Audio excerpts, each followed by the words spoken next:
Okay, let's just dive right into this explainer. Today, we're going to completely dismantle everything you thought you knew about your inability to concentrate. Seriously, if you constantly feel like you're losing your grip on your work, you know the feeling, staring at a blinking cursor while your phone just endlessly buzzes in your periphery, well, you're in exactly the right place. So let's start by validating that struggle for a second. Why does focus feel like an absolute battle right now? Well, it's because modern life is hitting our attention system from literally every direction. We are just bombarded, right? Slack pings, breaking news alerts, and, oh my gosh, the overwhelming silent weight of like 52 open browser tabs. Listen to this quote because it's absolutely crucial, and honestly, it should immediately alleviate that heavy guilt you might be holding on to. You are not weak at focus. You are living in an environment that treats your attention like a resource to be competed for. Just let that sink in. This is our major paradigm shift for today. Which brings us to part one, why focus feels hard. The fundamental shift we need to make here is realizing that focus is a selection process. It is not a personality trait you were just magically born without. We have to completely abandon this willpower myth. This toxic idea that distraction is a moral failure or a sign you just aren't trying hard enough. It's not. The reality is systemic. It's an economic selection process based on reducing friction. And we've got to start treating it as a predictable pattern that we can actually understand. So what exactly is attention? Well, here's our working definition. Attention is the brain's limited system for selecting what gets priority. It's a limited spotlight. But here's the thing, that limitation, it isn't a bug in your brain's programming. It's actually a vital survival mechanism. Think about it. If your brain didn't constantly filter the absolute flood of stimuli you face every single day, you would literally short circuit. Imagine attention as a flashlight in a pitch black room. Your light isn't broken, not at all. It's just constantly being pulled away by all these waving mirrors around you. And those mirrors? They're the sudden flash of a notification, the lure of a new email, or, hey, even your own internal anxieties just quietly reflecting in the dark. Okay, so attention fundamentally operates on 5 core truths. Number 1, it's a fiercely scarce resource. 2, it's driven by salience, meaning it latches onto whatever is the loudest or the brightest. 3, it relies on prediction.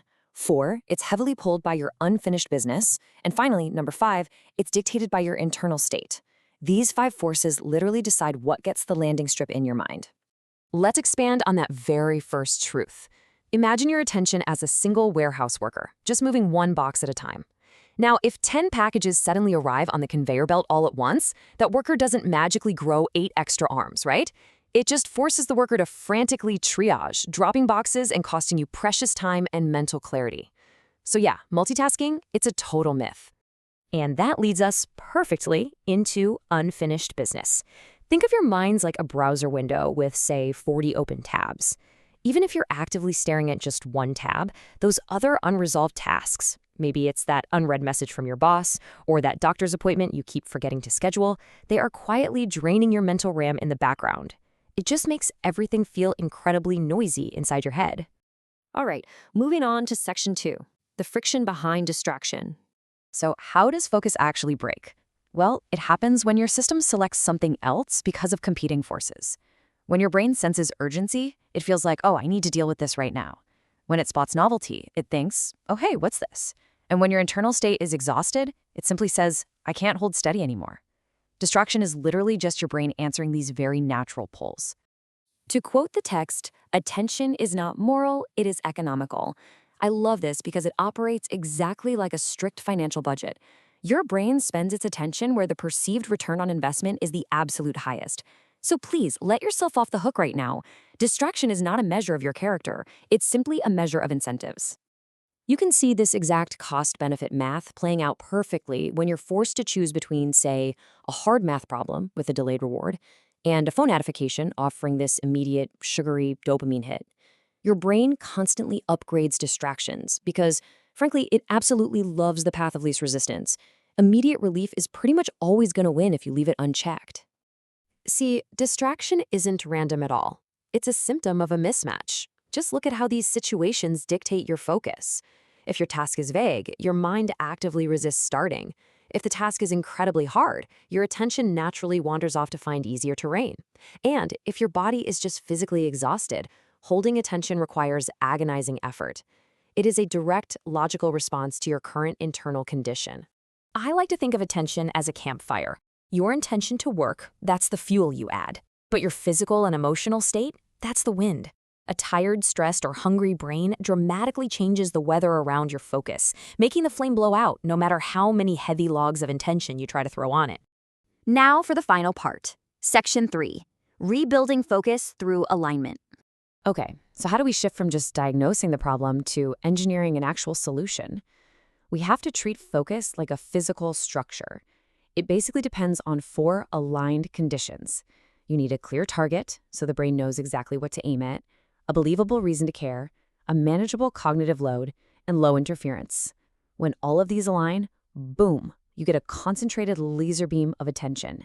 Now, I really want to warn you here. Vague work feels incredibly sticky. Giving your brain an unclear task creates serious drag because it forces the system to continually reselect what to do next.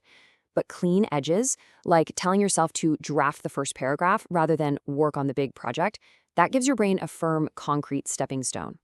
So let's get practical. Here is your highly actionable alignment blueprint. Next time you want to reduce friction, just run through this quick checklist. First, define a crystal clear target. Second, actively cut the competing signals in your environment. I mean, literally put the phone in another room.